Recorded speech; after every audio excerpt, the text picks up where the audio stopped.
What to do? What's good with it? It's Nadology. We back at it with a quick video. It's nice outside. It's about 15, 16 degrees. Probably a bit hotter right now. I got a jacket in case. Well, it was cold when I started walking outside, but now that it's like getting closer to noon, so it's getting a bit warmer, obviously. So yeah, sun's out, clear sky. Cannot complain at all. Cannot complain. Um, it's not I come on here and talk about social anxiety. Social anxiety, honestly, has been a thing that had or has crippled me in the past, and it's made me feel like I can't really express myself the way I want to, especially around people who I would like to feel myself around.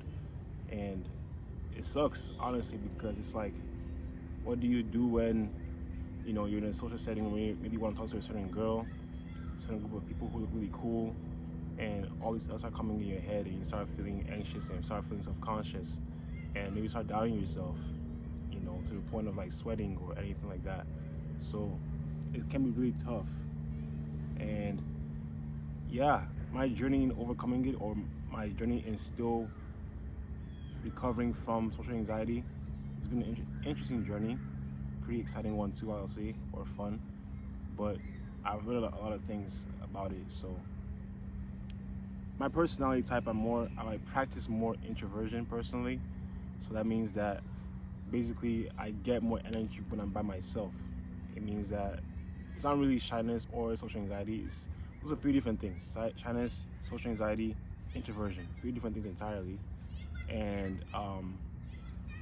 I tend to practice more of introversion. So that means that I tend to enjoy time with myself. I tend to get energy when I'm by myself. So that's a bit about my personality type. Now, it's also my temperament, which is more phlegmatic primarily. So that means that I tend to be more, the kind of personality type that's like mellow. I'm more mellow, introverted, as I just said, calm, easygoing. I tend to like to enjoy and spend time with myself a lot, do creative things by myself. I tend to be dependable as well. I tend to avoid conflict a lot. I tend to not want to I tend to keep peace with myself, rather keep peace with others, and sacrifice conflict with myself, if that makes sense. I tend to have conflict with myself in order to have peace with others. So that's kind of like a phlegmatic type of personality type. There's both strengths and weaknesses to it. I can be dependable given certain tasks. But yeah, my secondary temperament though is sanguine, which means I can be the life of the party at times. So, I know that might sound like what, but if I'm in a wedding or a party and they play music I like, teach me how to Dougie. I'll go off. I'll actually go off.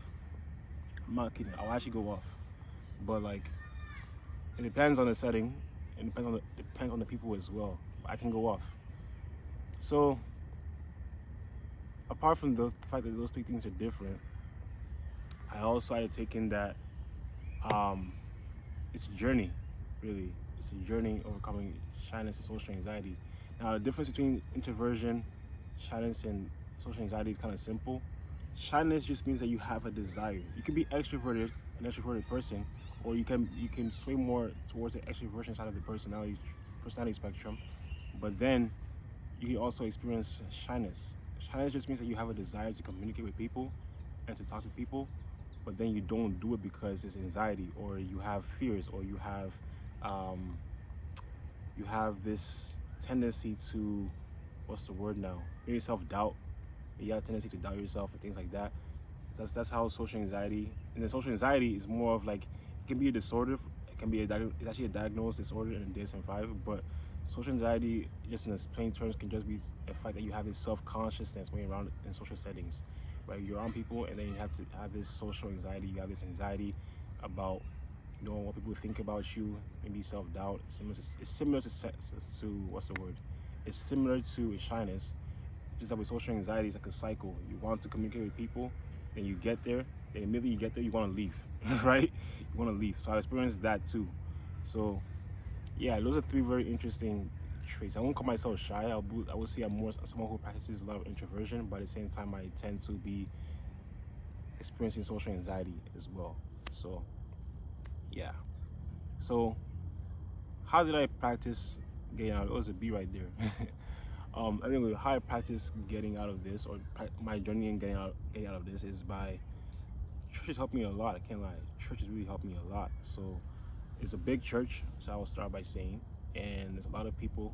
We go there, worship, everything, service, regular, and then after that, I start talking to people. So a lot of times I try to practice exposure therapy by going out of my way to talk to people who I don't know, who I've never seen before, and that way it helps me, like, you know, um, it helps me stay. What's the word now? Talk to people. It helps me get out of my comfort zone. Essentially, it helps me get my thoughts out of myself. So the way I do it, practically speaking, I just talk to them, asking questions, like small talk. I don't like small talk a lot, to be honest with you. Even though as an introverted person, you know what I mean? Like, as an introverted person, I tend to not like small talk, and that's just what it is. I like to have deep conversations. So that's one thing I'm trying to learn right now, how to sway the conversation to more deeper topics, but it's fine. We start from somewhere. So I talk with them, having like deep, not necessarily deep conversations, but just like small talk. What you do, when you go to school, what are you into, or if you're a sports star, do you watch this game, Man United, Boston, Raptors, etc. So it's talking about small things like that, and it really helped me overcome my anxiety, or deal with anxiety firsthand. Another thing as well is just speaking slowly.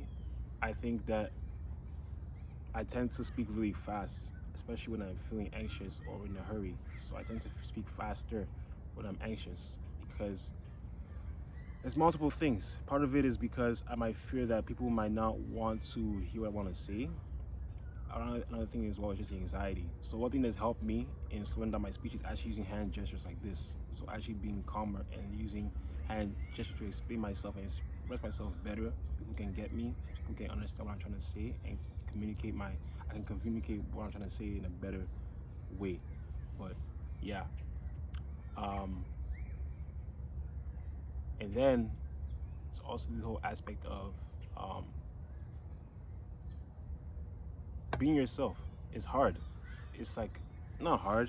It's simple rather. It's simple, but it's easier than done sometimes, because sometimes we might feel like we're not ourselves with certain people. But here's a good news. Here's an interesting news actually.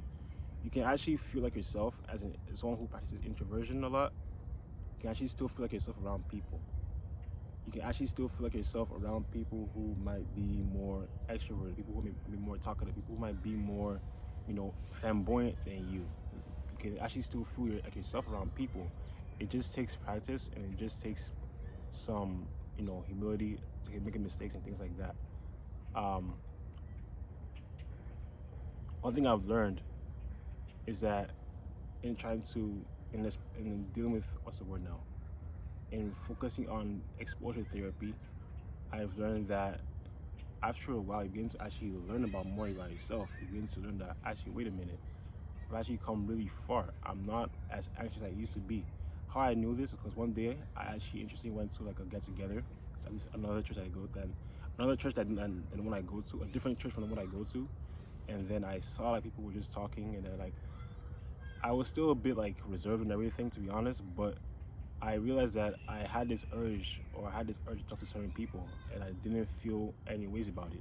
I didn't feel like, oh, let me withhold my conversation, let me withhold my tongue, kind of thing. No, that kind of sounds weird. But let me not talk to them. I didn't say that, but like I really decided to say, let me go out and talk to these people and get to know them better, kind of thing, right? So I didn't realize how far I'd come until like I actually decided to talk to certain people. And another thing I found really interesting about overcoming social anxiety in that journey is actually trying to overcome it from a place of genuine love.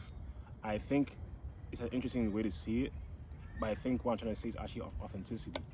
It ties with authenticity. Love ties in with authenticity, because when you love people, the best way to love people is by you being yourself. The best way to compliment people is by being yourself. The best way to actually show, you know, like genuine, and it goes all the way to the other way to show genuine authenticity is by being loving. And it's very interesting things, very interesting how these two things go together hand in hand. And don't get me wrong, we all are in different paths of learning ourselves. We may not all be perfectly fully aware of all our personality traits or fully aware of all our, our full expression. We may not be fully aware of how we can fully express ourselves. However, it is very cool when you realize that, wait a minute, the more I practice, loving people, maybe by sharing compliments to strangers, like, oh, that's a nice hoodie, that's a nice shirt, actually meaning it too, actually meaning like, oh, that's a nice shirt, that's a nice hoodie, or saying good morning to people, just smiling with people, smiling at people, you know what I mean? Like, these kind of things, it helps, like, take that anxiety off of you, because it's like now you're in a place of, I have a mission, I'm on a mission to show love to people, and before you know it, instead of being afraid of people or shy or scared, before you know it, the anxiety leaves you, and before you know it, now you want to, all you can do, all you can think about is how you want to show love to people. It's a pretty cool thing. And I think really I'll just finish with the saying that it's all constantly like taking baby steps really, and just knowing that I'm not, really myself, I'm not perfect, I'm not a fully like social bird like that, but I'm learning that, like, I'm not where I used to be, at least, you know what I mean? So I'm learning that by taking baby steps, like how I did at the church, for example, or different settings or different get-togethers and stuff like that, I learned that I could overcome this anxiety by just exposing myself and also doing that from a place of love. You know what I mean? It's a very interesting thing. But yeah, that's it really. Social anxiety, and I hope this video resonates with you. If it does, please let me know in the comments. You know what I'm saying? Hey, do as you. We out here. Nice weather. Go play soccer. I can see some kids playing soccer today. I don't know if they're in school. I mean, they definitely are in school. Probably have like some free time or whatever going on. So, but yeah, stay blessed, fam. Stay blessed.